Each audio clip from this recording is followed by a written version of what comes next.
Hello दोस्तों, मैं रवि कुमार आपके अपनी ब्राइट तोमर क्लासेस में हार्दिक स्वागत करता हूं। इससे पहले हमने एक क्लास की थी संविधान की, जो हमारी बेसिक क्लास थी। उस क्लास को हम अब नेक्स्ट आगे बढ़ाएंगे और जहां हमने लास्ट पॉइंट किया था उस पॉइंट से हम आगे बात करेंगे। तो हमारा जो टॉपिक है वो संविधान ही है। संविधान यानी भारत का कॉन्स्टिट्यूशन, भारत का संविधान।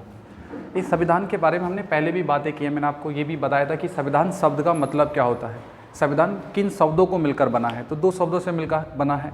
तो स का मतलब क्या था, सबका, और विधान का मतलब कानून, यानी सबका कानून, जिस कानून में सबको समान रखा गया हो। किसी भी व्यक्ति के साथ धर्म के आधार पर, जाति के आधार पर, जन्म स्थान के आधार पर, रंग रूप के आधार पर भेदभाव ना किया गया हो, ऐसा विधान, ऐसा कानून, उसे क्या कहा गया, संविधान कहा गया। मैंने आपको फिर बताया कि संविधान कितने प्रकार का होता है। तो दो प्रकार का होता है, लिखित संविधान और मौखिक संविधान। भारत का कैसा संविधान, एक लिखित संविधान है भारत का। लिखित और मौखिक में मैंने आपको अंतर समझाया था कि मौखिक संविधान क्या होता है और लिखित संविधान क्या होता है। तो लिखित संविधान क्या है, लिखित संविधान किसको कहेंगे, वो संविधान जो एक समुदाय के द्वारा तैयार ना किया गया हो, ठीक है, जो सबकी सहमति से जिस संविधान को तैयार किया गया वो लिखित होता है। मौखिक जहाँ एक ही वर्ग और एक ही समुदाय के द्वारा जिस संविधान को तैयार किया गया उसे मौखिक संविधान बोलते हैं। यानी एक ही वर्ग ने सही और गलत को डिसाइड कर लिया कि ये चीज़ें मान्य होगी, ये कानून में होगी, ये संविधान के विरुद्ध होगी। एक ही वर्ग के द्वारा जिस चीज़ को डिसाइड किया गया उसे बोलते हैं मौखिक। विश्व का पहला लिखित संविधान अमेरिका के द्वारा तैयार किया गया था और विश्व का सबसे बड़ा लिखित संविधान भारत ने बनाया था। तो विश्व का सबसे बड़ा संविधान किसका है, भारत का। और विश्व का पहला लिखित संविधान अमेरिका के द्वारा लिखा गया था, ठीक है। अमेरिका ने विश्व का लिखित संविधान मात्र 4 महीने में ही तैयार कर लिया था। उस पॉइंट के बारे में हम आगे बात करेंगे। इसके बाद फिर मैंने आपको बताया कि हमारे संविधान का एक अपना इतिहास था और वो इतिहास 1895 से स्टार्ट हुआ कि जब हमारे देश के अंदर कांग्रेस के कुछ नेताओं के द्वारा संविधान सभा की मांग की गई और 1895 में बाल गंगाधर तिलक ने सबसे पहले मौखिक संविधान सभा की मांग की। उसके बाद 1922 में महात्मा गांधी जी के द्वारा दूसरी संविधान सभा की मौखिक मांग की गई।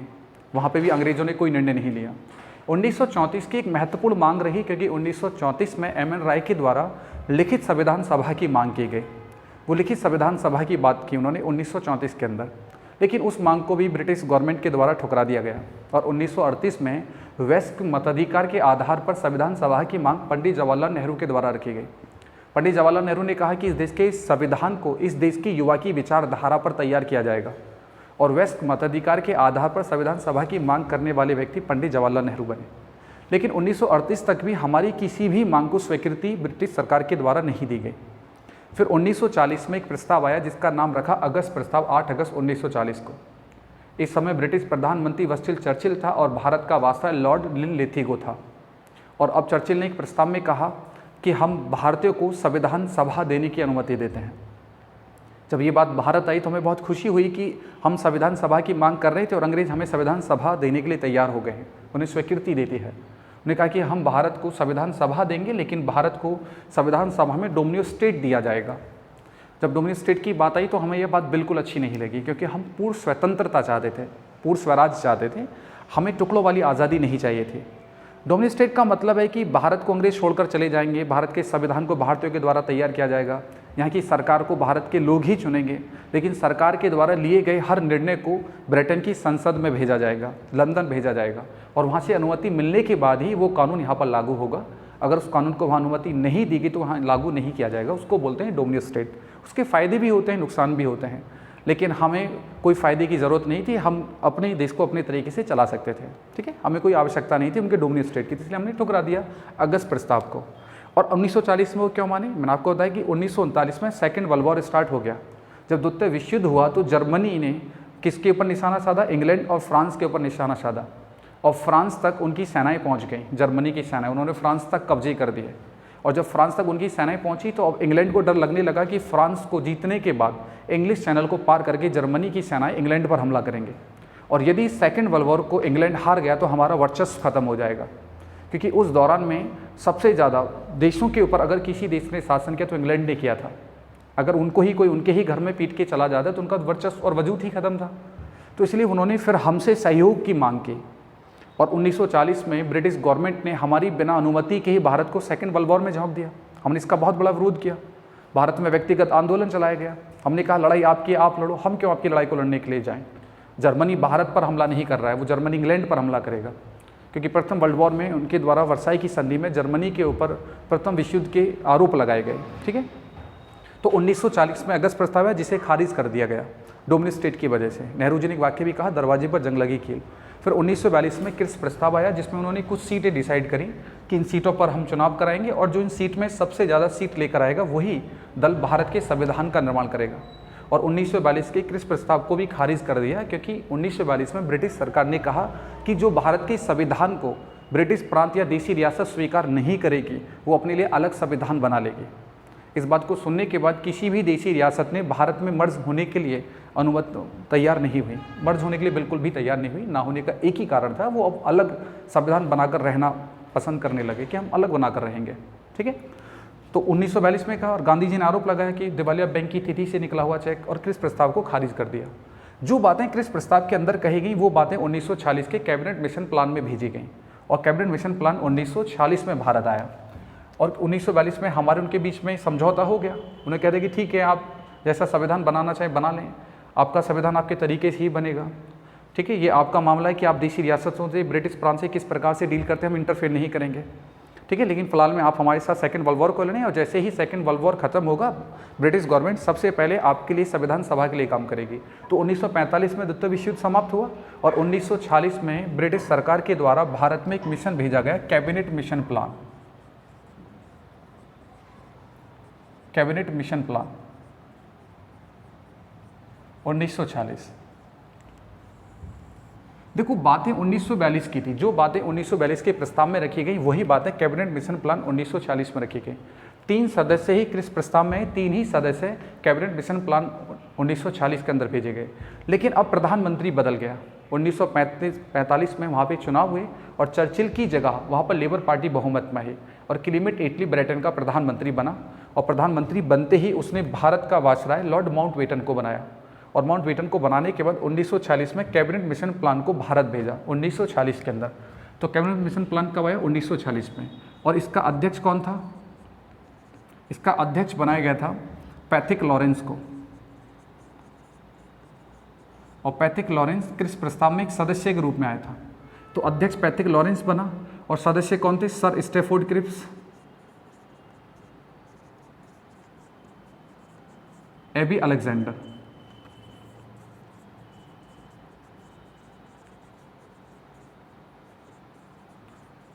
और बल्कि क्रिप्स प्रस्ताव में तीनों ही सदस्य थे, लेकिन क्रिप्स प्रस्ताव के अंदर अध्यक्ष किसको बनाया गया था? सर स्टैफोर्ड क्रिप्स को बनाया गया था। लेकिन कैबिनेट मिशन प्लान के अंदर अध्यक्ष किसको बनाया गया? पैथिक लॉरेंस को बनाया गया। तो कैबिनेट मिशन प्लान को भारत लेकर आने वाले भी 3 सदस्य थे। ठीक है, लेकिन इस समय भारत का वायसराय कौन बना? माउंटबेटन, लॉर्ड माउंटबेटन को बनाया गया।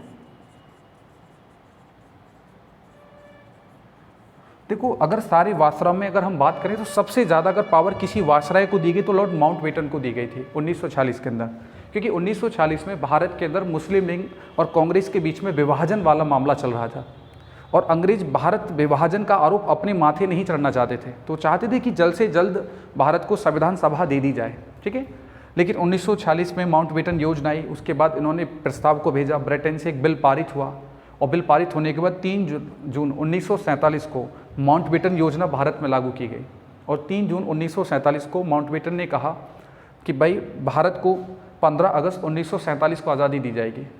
इसी बात पर थोड़ा मामला गंभीर हुआ और गंभीर होने के बाद भारत पाकिस्तान के बीच में मामले बिगड़े और बिगड़ने के बाद फिर 14 अगस्त को उन्हें अनाउंस करना पड़ा कि भाई 14 अगस्त 1947 को पाकिस्तान को आज़ादी और 15 अगस्त 1947 को भारत को आज़ादी दी जाएगी।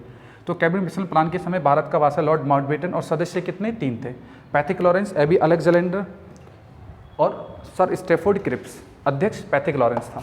अब देखो यहाँ पे कितनी सीटें थी? जो सीटें क्रिप्स प्रस्ताव के अंदर भेजी गई वही सीटें यहाँ पर थी। कितनी? 389 सीटें, कि पूरे भारत को 389 सीटों में डिवाइडेड किया गया और ये सीटें 2 रूप में डिवाइड हुई, ब्रिटिश प्रांत और देशी रियासत। तो ब्रिटिश प्रांत के लिए कितनी सीटें थी? 296 और देशी रियासत को कितनी सीटें दी गई थी? 93। देशी रियासत को 93 और ब्रिटिश प्रांत को 296 सीटें दी गई। ब्रिटिश प्रांत वो क्षेत्र जो पूर्णतः ही ईस्ट इंडिया कंपनी के कंट्रोल में थे, ब्रिटिश सरकार के नियंत्रण में थे, वो हो गए ब्रिटिश प्रांत। देशी रियासत की जहाँ पूर्णतः उनका नियंत्रण ना हो, जहाँ उनका प्रेसिडेंट रहता हो, और प्रेसिडेंट की अनुमति से वहाँ का राजा या नवाब कोई निर्णय लेता हो, उसे बोलते हैं देशी रियासत। आप मान सकते हैं कि यहाँ डायरेक्ट कंट्रोल था और यहाँ इनडायरेक्ट कंट्रोल था। थोड़ा देशी रियासत में राजा और नवाब वाला कंसेप्ट था, ठीक है, लेकिन वो नाम मात्र के राजा नवाब होते थे। वहाँ पे जो भी निर्णय लिया जाता था वो प्रेसिडेंट के द्वारा ही लिया जाता था। तो इतनी सीटों पर चुनाव होंगे, एक देशी रियासत से एक प्रतिनिधि आएगा और प्रांतीय असेंबली से एक सदस्यों को भेजा जाएगा, ठीक है, 296 सीटों पर। अब इन सीटों पर चुनाव होगा, जो सबसे ज़्यादा पार्टी सीट लेकर आएगी वही इस देश के संविधान का निर्माण करेगी। तो फिर बाद में एक डेट रखी गई चुनाव की, और चुनाव जुलाई और अगस्त 1946 में हुआ। और चुनाव कितनी सीटों पर हुआ? 296 सीटों पर, क्योंकि 93 सीटों ने भारत में मर्ज होने से मना कर दिया, क्योंकि 93 देशी रियासतें अलग अपने आप को देश बनाने के लिए एग्री हो गई कि हम अलग संविधान बनाएंगे, क्योंकि अंग्रेज़ों ने ऑप्शन उनको दिया था कि यदि वो भारत के संविधान को स्वीकार नहीं करते तो अपने लिए वो अलग संविधान बना सकते हैं। जब वो अपने लिए अलग संविधान बनाएंगे इसका मतलब कि उनका एक अलग देश होगा, तो उन्होंने भारत में मर्ज होने से मना कर दिया। तो इसलिए कितनी सीटों पर चुनाव हुआ? 296 सीटों पर चुनाव हुआ। कब चुनाव हुआ? 1946 में, ठीक है। तो जुलाई अगस्त 1946 में चुनाव हुआ था। 296 सीटों में से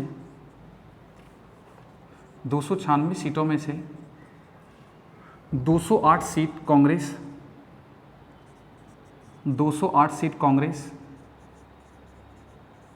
73 सीट मुस्लिम लीग,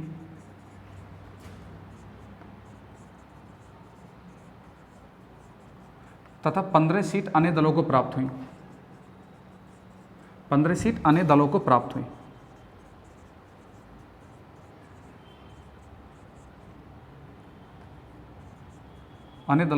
हुई। तो 1946 में 296 सीटों पर चुनाव हुआ। 73 सीट पे चुनाव बिल्कुल नहीं हुआ, क्योंकि देशी रियासतों ने भारत में मर्ज होने से मना कर दिया। अब 296 से 208 सीट कौन लेगी? कांग्रेस। 73 सीट किसको मिली? मुस्लिम लीग को। 15 सीट अन्य दलों को प्राप्त हुई। तो सबसे ज़्यादा सीट किसके आई? कांग्रेस के पास। तो ये बात तो अब साधारण सी हो गई कि इस देश के संविधान का निर्माण किसके द्वारा किया जाएगा? कांग्रेस के द्वारा। अब इससे मुस्लिम लीग नाराज़ हो गई। अब वो कहने लगे कि अब इस देश के संविधान का निर्माण कांग्रेस करेगी, तो अब वो संविधान कांग्रेस की विचारधारा पर ही तैयार होगा। और कहने लग गए कि अब भारत में भेड़िया शासन आने वाला है, अंग्रेज़ों के जाने के बाद ये भेड़िया हमें नौच खाएंगे। अगर आप अभी अपने लिए कुछ चाहते हैं तो अभी हमें अपने राष्ट्र के लिए मांग करनी होगी। और 1946 में फिर मामला बिगड़ना शुरू हुआ। जो पाकिस्तान और हिंदुस्तान के विभाजन का जो मामला था वो इस चुनाव के बाद हुआ, ठीक है। जुलाई अगस्त 1946 के चुनाव के बाद ये मामला हुआ। और उसके बाद जब बहुत बड़े स्तर पर हिंसाएं हुई तो जब जाके पार्टीशन के लिए अनुमति दी गई। जब स्टार्टिंग में मोहम्मद अली जिन्ना के द्वारा विभाजन की मांग की गई लाहौर में, लाहौर अधिवेशन के द्वारा, जब 1940 में लाहौर अधिवेशन था मुस्लिम लीग का, तो तब जिन्ना ने पाकिस्तान मांगा था। और जब इस बात के बारे में महात्मा गांधी जी को पता चला तो गांधी जी ने कहा था कि पाकिस्तान जिनके द्वारा मांगा गया है, पाकिस्तान उनकी लाशों पर बना दिया जाएगा। और गांधी के जीते जी कभी भी पाकिस्तान नहीं बन सकता। अगर आप भारत माता का खंडन करना चाहते तो गांधी को मार लो, गांधी को मारने के बाद आप भारत का पार्टीशन कर सकते हैं। गांधी कभी भी अपने जीते जी भारत माता को खंडित होता हुआ नहीं देख सकते। तो गांधी जी बहुत खिलाफ थे भारत और पाकिस्तान के विभाजन के बीच में। उन्होंने काफ़ी कोशिशें की लोगों को समझाने की, ठीक है, लेकिन मामला बहुत ज़्यादा गर्मा गर्मी पर पहुंच गया। अब लोग सुनने को तैयार नहीं थे। बहुत बड़े स्तर पर हिंसाएं हुई, बहुत लोग मारे गए। जब 93,000 लोग मारे गए तो तब कांग्रेस के बड़े बड़े राजनेताओं ने भी गांधी जी के ऊपर दबाव बनाया कि अब से पहले जिन्ना विभाजन चाहते हैं, अब हम विभाजन चाहते हैं, अब आप पार्टीशन के लिए एग्री हो जाइए, आप सहमति दे दीजिए। और उसके बाद अनुमति दी गई कि ठीक है पाकिस्तान बन सकता है, यानी 5 पवित्र जगहों पर बनेगा पाकिस्तान, ये उनका नारा था। और उसके बाद एक डेट फिक्स की गई और 3 जून 1947 को माउंटबेटन योजना के आधार पर भारत और पाकिस्तान का विभाजन हुआ। और 3 जून 1947 को माउंटबेटन योजना के आधार पर ही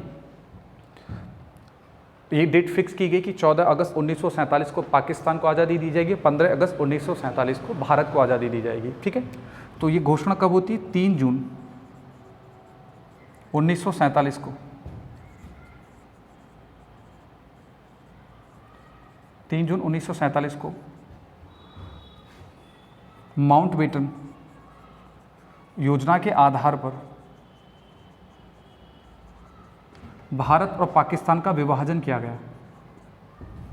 भारत और पाकिस्तान का विभाजन किया गया।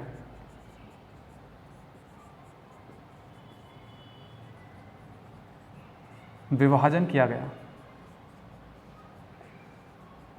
यानी 14 अगस्त 1947 को पाकिस्तान आज़ाद हुआ, 15 अगस्त 1947 को भारत को आज़ादी दी गई। ठीक है, और भारत और पाकिस्तान का विभाजन किस योजना के आधार पर हुआ? माउंटबेटन योजना के आधार पर हुआ। भारत और पाकिस्तान की स्वतंत्रता की डेटें कब फिक्स की गई? 3 जून 1947 को की गई, जब ब्रिटिश सरकार के द्वारा इस प्रस्ताव को अपनी असेंबली से पारित किया गया।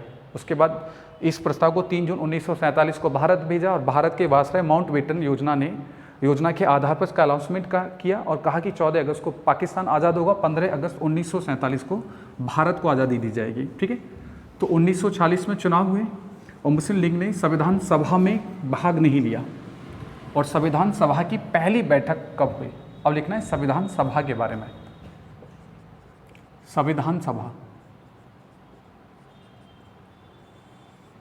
तो संविधान सभा की पहली बैठक कब हुई? पहली बैठक 9 दिसंबर 1946 को हुई। पहली बैठक 9 दिसंबर 1946 को हुई। अब देखो 296 सीटों पर चुनाव हुआ था, लेकिन यहाँ पे जो उपस्थित सदस्य थे वो 211 थे। अब एग्जामिनर आपसे क्वेश्चन पूछे कि संविधान सभा की पहली बैठक के दौरान में सदस्यों की संख्या कितनी थी, तो सदस्य कितने थे? 211 सदस्य थे 9 दिसंबर 1940 को जब संविधान सभा की पहली बैठक हुई थी। तो लिखना है सदस्यों की संख्या,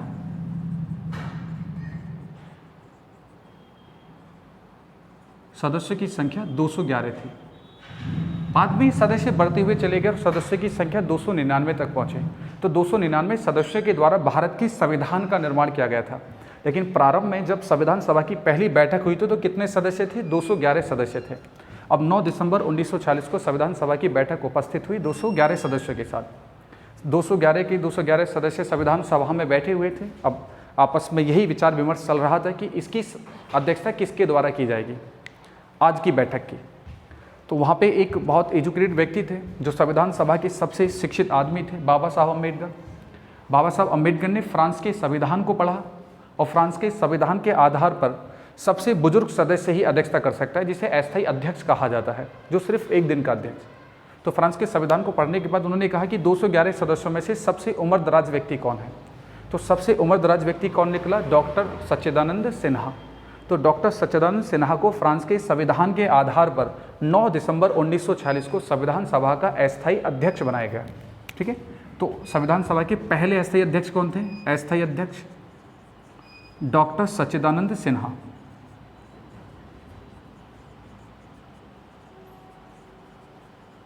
डॉक्टर सच्चिदानंद सिन्हा। तो संविधान सभा के पहले अस्थायी अध्यक्ष कौन बने? डॉक्टर सच्चिदानंद सिन्हा। किस देश के संविधान के आधार पर? फ्रांस के संविधान के आधार पर डॉक्टर सच्चिदानंद सिन्हा को पहली संविधान सभा की बैठक का अस्थायी अध्यक्ष बनाया गया, सिर्फ एक दिन का। उस दिन इन्होंने सबकी क्या कराई? शपथ कराई। तो 9 दिसंबर 1940 को संविधान सभा ने कोई कार्य नहीं किया, सिर्फ एक ही कार्य हुआ, एक अस्थायी अध्यक्ष बना और अस्थायी अध्यक्ष ने बाकी के लोगों की शपथ कराई। ठीक है, और फ्रांस के संविधान के आधार पर यह कार्य हुआ।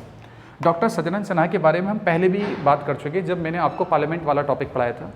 तो जब पार्लियामेंट वाला टॉपिक हम पढ़ा रहे थे और अध्यक्ष उपाध्यक्ष की बात कर रहे थे, तो मैंने आपको एक बात समझाई थी कि अध्यक्ष को पहले प्रेसिडेंट बोलते थे, उपाध्यक्ष को वाइस प्रेसिडेंट बोलते थे। और 1921 में ब्रिटिश गवर्नमेंट के द्वारा केंद्रीय विधान परिषद के अंदर एक प्रेसिडेंट और डिप्टी प्रेसिडेंट बनाया गया था। तो भारत के पहले डिप्टी प्रेसिडेंट बनने वाले व्यक्ति कौन थे केंद्रीय विधान परिषद के? वो कौन बने थे? डॉक्टर सच्चिदानंद सिन्हा बने थे पहले। ठीक है, और पहले प्रेसिडेंट बनने वाले व्यक्ति कौन थे? विट्ठल भाई। ठीक है, तो विट्ठल भाई जे पटेल सबसे पहले व्यक्ति थे जिन्हें प्रेसिडेंट बनाया गया था केंद्रीय विधान परिषद का 1925 में। और पहले डिप्टी प्रेसिडेंट कौन बने? डॉक्टर सच्चिदानंद सिन्हा। अब देखो 9 दिसंबर को हुआ, उसके बाद 10 की छुट्टी रही और दूसरी संविधान सभा की बैठक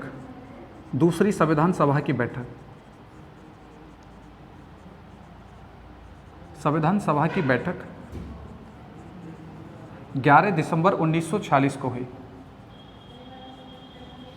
11 दिसंबर 1940 को हुई। अब जब संविधान सभा की दूसरी बैठक हुई तो अब उन्हें एक स्थायी अध्यक्ष बनाना था। अब देखो संविधान सभा के अंदर प्रस्ताव आएंगे, उन पे विचार विमर्श होगा। ठीक है, कुछ चीज़ों को संविधान में जोड़ा जाएगा, कुछ चीज़ों को ख़त्म किया जाएगा, अस्वीकार किया जाएगा। अब वहाँ कौन व्यक्ति होगा जो ये देख के काउंट करेगा कि भाई कितने व्यक्ति इसके फेवर में हैं, कितने व्यक्ति इसके अगेंस्ट में हैं। ठीक है, अगर अगेंस्ट में ज़्यादा हैं तो उसे खारिज किया जाएगा, और अगर फेवर में ज़्यादा हैं तो उसे संविधान में जोड़ा जाएगा। ठीक है, अब ये डिसाइड करने वाला कौन होगा? वो अध्यक्ष करेगा। अब अध्यक्ष तो बनाना था, अब अस्थायी अध्यक्ष तो सिर्फ एक दिन के लिए थे। तो फिर दूसरी संविधान सभा की बैठक जो 11 दिसंबर 1940 को हुई थी, इसमें स्थायी अध्यक्ष किनको चुना गया? डॉक्टर राजेंद्र प्रसाद को स्थायी अध्यक्ष, डॉक्टर राजेंद्र प्रसाद। डॉक्टर राजेंद्र प्रसाद कांग्रेस अध्यक्ष भी बने थे।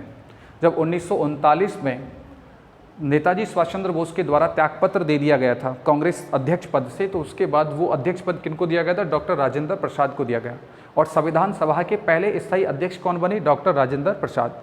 अब एक तो स्थायी अध्यक्ष बन गया, स्थायी अध्यक्ष के बाद फिर क्या बनाए गए? उपाध्यक्ष बनाए गए। और उपाध्यक्ष कितने बने? 2।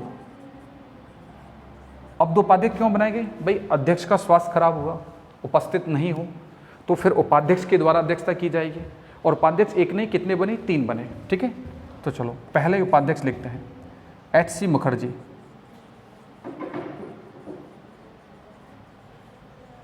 तो पहले उपाध्यक्ष हो गए HC मुखर्जी। ठीक है, और दूसरे उपाध्यक्ष हो गए TT कृष्णाचारी।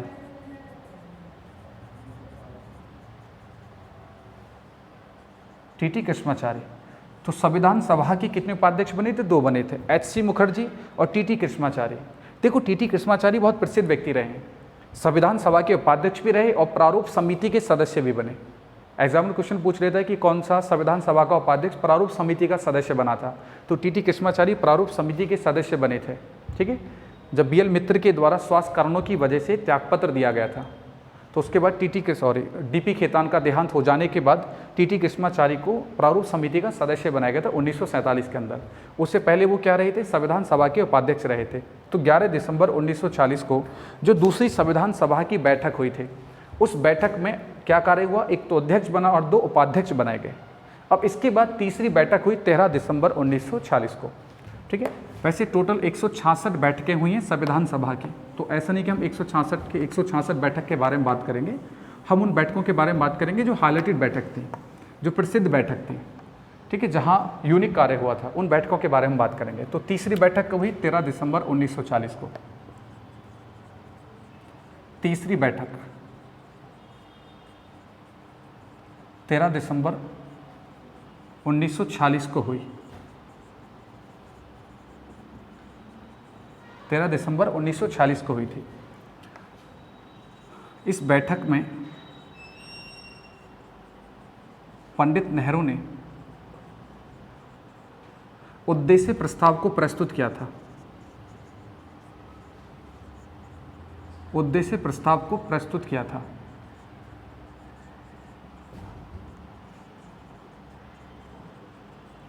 अब देखो, संविधान सभा का एक स्थायी अध्यक्ष बन गया, 2 उपाध्यक्ष बन गए। अब मामला ये सामने आया कि आखिरकार आप इस देश का संविधान कैसा बनाना चाहते हैं, संविधान का रुख क्या रखना जाएगा, किस प्रकार का संविधान तैयार किया जाएगा। ठीक है, अब वो मामला किसके द्वारा रखा गया? 13 दिसंबर 1940 को पंडित जवाहरलाल नेहरू के द्वारा उद्देश्य प्रस्ताव रखा गया। उद्देश्य प्रस्ताव को बाद में उद्देशिका के नाम से और प्रस्तावना के नाम से जाना गया, और प्रस्तावना को संविधान की आत्मा कहा जाता है। और सुप्रीम कोर्ट कहता है कि आपको पूरा संविधान पढ़ने की आवश्यकता नहीं, आप प्रस्तावना पढ़ लो, प्रस्तावना पढ़ने के बाद ही आप भारत के संविधान का सार समझ जाएंगे कि भारत का संविधान कैसा संविधान है। अब जब संविधान बनाने की बात हुई तो उद्देश्य प्रस्ताव उन्होंने देखा कैसा संविधान बनाओगे, या ऐसा संविधान होगा जो लोगों के साथ भेदभाव करेगा, या ऐसा संविधान बनाओगे जो सबको समता की निगाह से देखेगा। ठीक है, तो जब उद्देश्य प्रस्ताव में बात की गई तो यहाँ कुछ शब्दों के आधार पर इस संविधान को तैयार किया गया। हमारे समाज में असमानता बहुत ज़्यादा थी, लोगों के बीच में जातीयवाद बहुत ज़्यादा था, और हमारा संविधान उसके खिलाफ था कि देखो जातीयवाद की वजह से हमने काफ़ी नुकसान उठाए हैं। जातिवाद की वजह से एक वर्ग के पास ही लड़ने का अधिकार रहा, इसलिए हम अधिकांशतः विदेशी हमलों में पराजित हुए। अब जो गलतियां हमने पहले की थी वो गलतियां हम दोबारा नहीं दोहराने वाले थे। तो हमारे संविधान में सबसे पहले किसकी बात की गई? समता की, कि हम अपने संविधान में सबको समान रखेंगे, हर व्यक्ति को समान अधिकार दिया जाएगा। तो हमारे संविधान में सबके लिए समान अधिकार है, चाहे वो भारत का राष्ट्रपति हो, चाहे प्रधानमंत्री हो, चाहे उच्चतम न्यायालय का मुख्य न्यायाधीश हो, चाहे एक साधारण व्यक्ति हो। जो अधिकार एक साधारण व्यक्ति को दिए गए वही अधिकार भारत के राष्ट्रपति को दिए गए, वही अधिकार भारत के प्रधानमंत्री को दिए गए। ऐसा नहीं है कि संविधान के अंदर राष्ट्रपति को ज़्यादा अधिकार है, आम आदमी को ज़्यादा अधिकार नहीं है। तो सबसे पहले किसको रखा गया? समता को। तो तो ये बातें कहाँ रखी गई 13 दिसंबर 1946 को उद्देश्य प्रस्ताव के अंदर, कि हमारा संविधान कैसा होगा, समता वाला, कि जहाँ सबको समान रखा जाएगा, ना जाति के आधार पर, ना धर्म के आधार पर, ना जन्म स्थान के आधार पर, ना रंग रूप के आधार पर, ना लिंग के आधार पर किसी भी व्यक्ति के साथ भेदभाव किया जाएगा। ऐसा संविधान भी नहीं होगा कि जो व्यक्ति का स्वरूप देखेगा तब होगा कि सुंदर वाले लोगों को ज़्यादा और जो कम सुंदर लोग हैं उन्हें कम अधिकार दिए जाएंगे, पुरुषों को ज़्यादा अधिकार दिए जाएंगे, महिला को कम अधिकार दिए जाएंगे, बिल्कुल नहीं, सबको समानता दी गई। और ये बात नेहरू ने कहा कि कैसा संविधान बनाना चाहोगे, तो तब ये बातें उद्देश्य प्रस्ताव के अंदर रखी गई और उद्देश्य प्रस्ताव के आधार पर ही इस देश के संविधान को तैयार किया गया। पहले संविधान में समता को, हमारा संविधान किसकी बात करता है, समता की। उसके बाद संविधान में किसका बात किया गया, स्वतंत्रता की। हर किसी व्यक्ति को स्वतंत्रता का अधिकार है, ठीक है, चाहे वो किसी धर्म का हो, किसी जाति का हो, उसका जन्म स्थान भारत के किसी भी स्थान पर हुआ हो। फिर उसके बाद गणतंत्र, उसके बाद लोकतंत्र, फिर आप देखेंगे धर्मनिरपेक्ष, अखंडता, ठीक है, ये शब्दों को बाद में जोड़ा गया है, वो धर्मनिरपेक्ष, अखंडता, इन चीज़ों को, ठीक है। लेकिन पहले से हमारे राज्य के नीति निर्देशक तत्व में ये चीज़ें नज़र आती थी, सेकुलरिज्म नज़र आता था, धर्मनिरपेक्षता नज़र आती थी राज्य के नीति निर्देशक तत्व में, लेकिन बाद में एक संशोधन के द्वारा उन्हें उद्देश्य प्रस्ताव के अंदर यानी प्रस्तावना के अंदर जोड़ा गया, ठीक है। तो ये बात 13 दिसंबर 1940 को। तो उद्देश्य प्रस्ताव को किसने रखा, पंडित नेहरू ने। और कब रखा, तीसरी बैठक में रखा, लेकिन इसे अनुमति उस दिन नहीं मिली। तो उद्देश्य प्रस्ताव को अनुमति कब दी गई थी, तो लिखो 22 जनवरी 1947 को, 22 जनवरी 1947 को उद्देश्य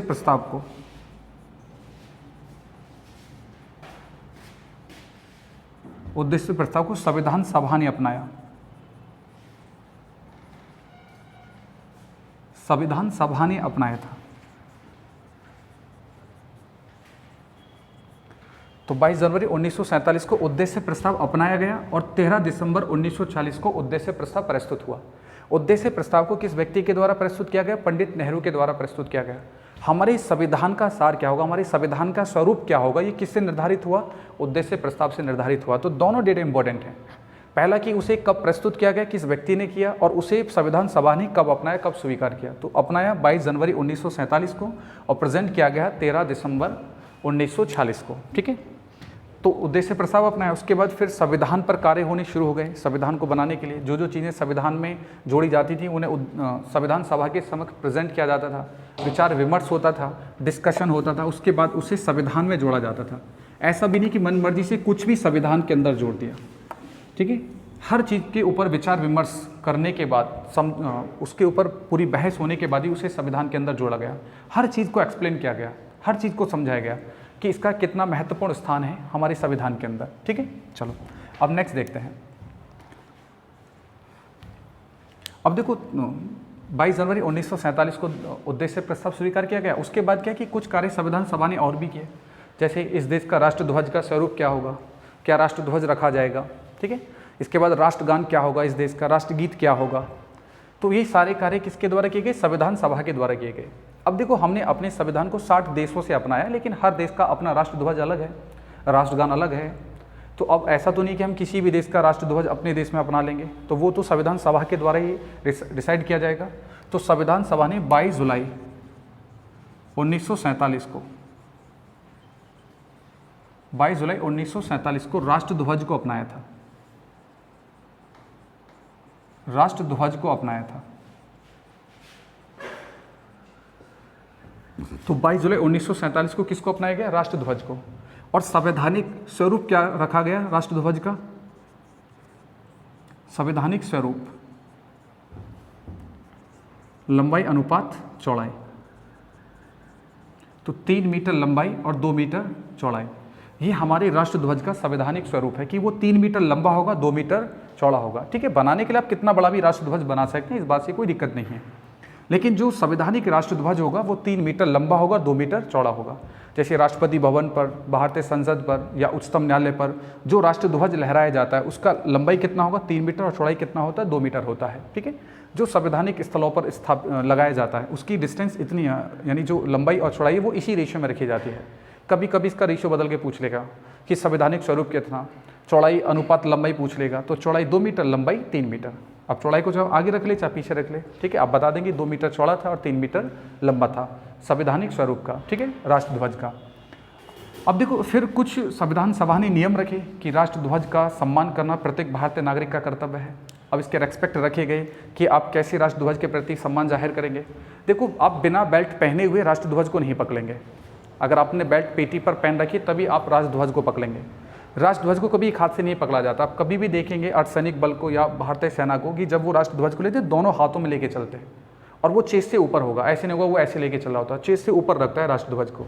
और कभी ऐसे नहीं होगा कि ऐसे लहराता हुआ निकल के जा रहा है, वो भी क्या होता है, अपमान होता है। उसे एकदम चेस्ट पर ऐसे रख लिया जाएगा, और किसी को वो देगा तो दोनों हाथों से देगा, वो बंदा भी दोनों हाथों को ही कर रहा होगा जब वो फ्लैग को स्वीकार करेगा। ठीक है, तो ये क्या होता है, सम्मान है। तो आज की क्लास में हम इतना ही डिस्कस करेंगे यहाँ तक। नेक्स्ट इससे आगे हम अगली क्लास में बात करेंगे। अगर आपको हमारी क्लास अच्छी लगी हो तो लाइक करें, कमेंट करें और हमारी वीडियो को शेयर करें। ठीक है, और सब्सक्राइब करना ना भूलें। और तब तक के लिए जय हिंद।